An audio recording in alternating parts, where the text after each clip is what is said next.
Everyone, welcome back to another video. In this video, I want to talk about the common phrase that we use on a day-to-day basis, especially in a democratic country. We use this phrase called "I don't judge you" or "I don't mean to judge you." This raises the moral standard that we set for ourselves and for others also. Now, in a democratic country, you see, the basic moral standard is that everybody should be treated equally. But at some point, you must understand that people are not born equal, that people have slightly different tendencies. There is obviously a lot of economic inequality in a democratic country, and there are so many things that are unequal. And you must be able to differentiate between political equality and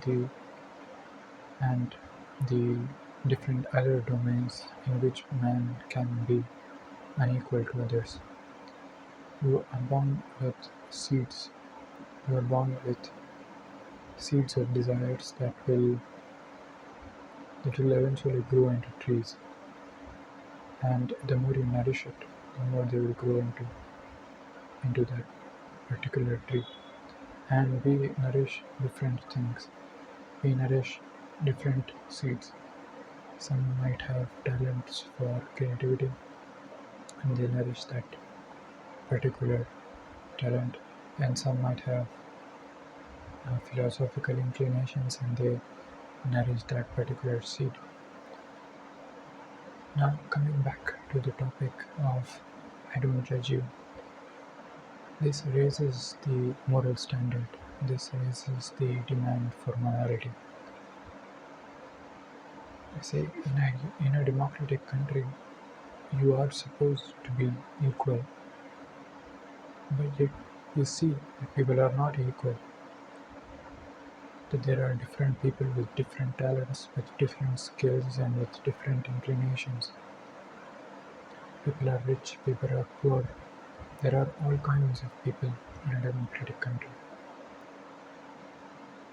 And to put this statement, "I don't judge you," means that you are somehow accepting, even if a person is doing wrong, even if a person is harming themselves. This is a very false statement to say to others and to say to yourself, and put this moral standard upon yourself.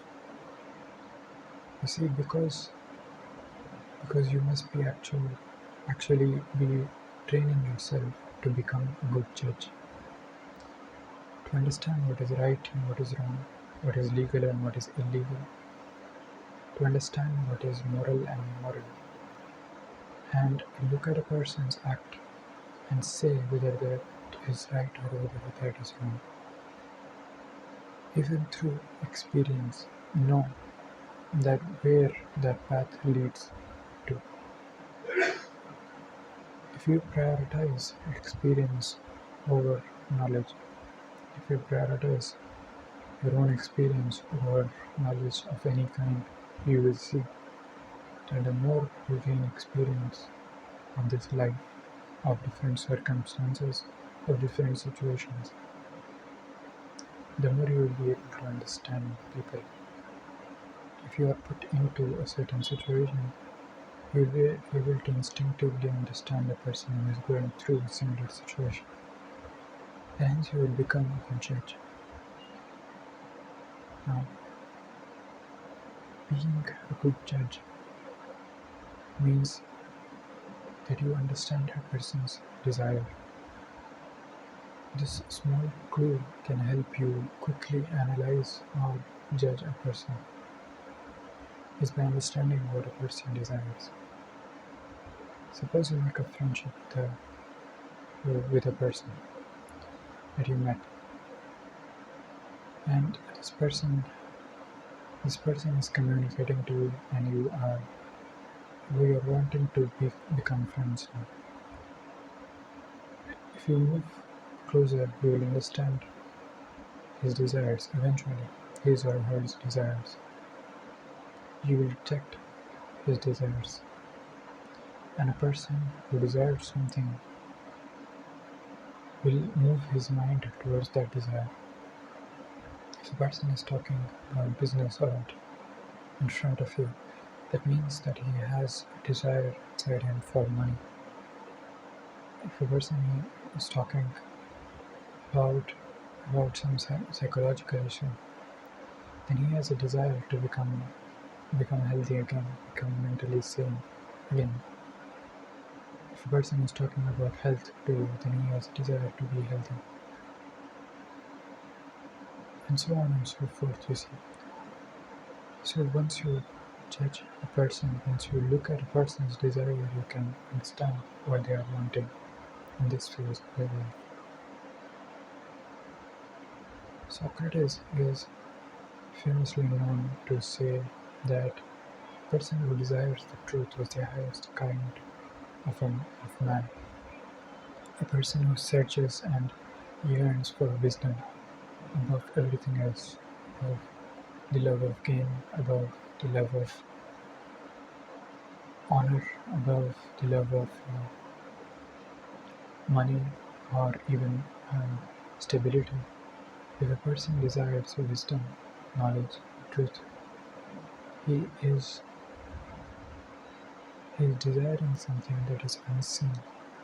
He is desiring something that is coming from a very deep questioning of existence itself. That kind of a person will desire knowledge from you. He or she will desire an intellectual debate, or what you have learned from your life. Except that person, everybody else is desiring something from you, is expecting something from you. You are supposed to be a good judge. If a man desires pleasure, then he will do anything for that pleasure. Break trust, break friendship, break years and years of relations with close families. Now these friendships, these relations are broken simply because he desired something, that is pleasure or money. In that case, you must be able to judge the person correctly and know that he is going to maybe break your trust, that he is going to maybe lie to you for this desire for pleasure is very alluring, and desiring pleasure means that they will desire something short-term, gratifying. They will not seek a moral life. They will seek an immoral life, and they will seek only the pleasure that is going to satisfy them for a day or two. They are not going to give up their pleasure for you.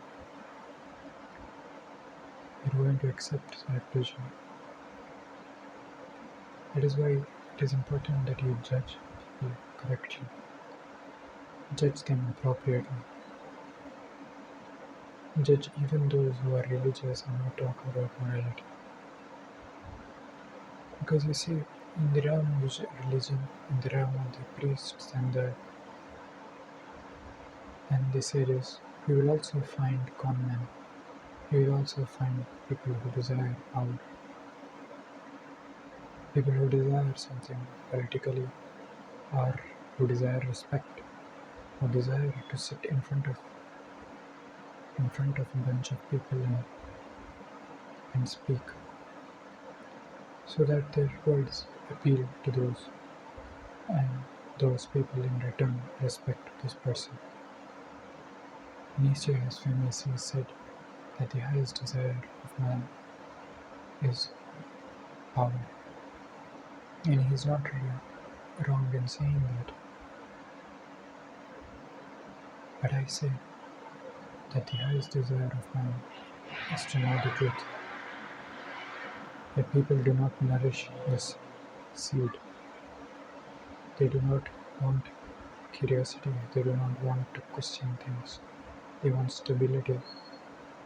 They want to lie in the bed of religion that their prophets have created for them and sleep. They want to tranquilize themselves and not yearn and seek the truth.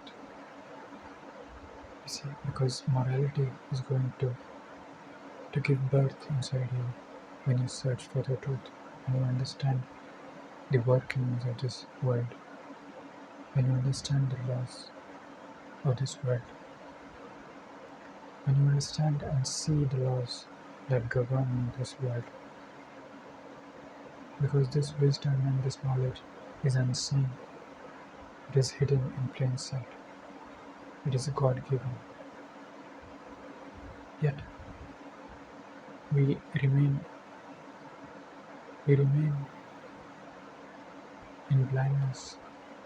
We continue to look for that in the seen world.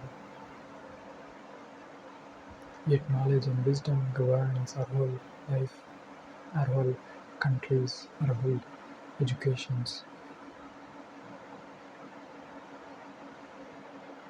So to judge a person means that you understand their desires. And to the young people, I want to say that you must become a good judge and be ready to leave those people, who are going down the wrong path, and be courageous enough to be alone, be courageous enough to seek the truth. Thank you.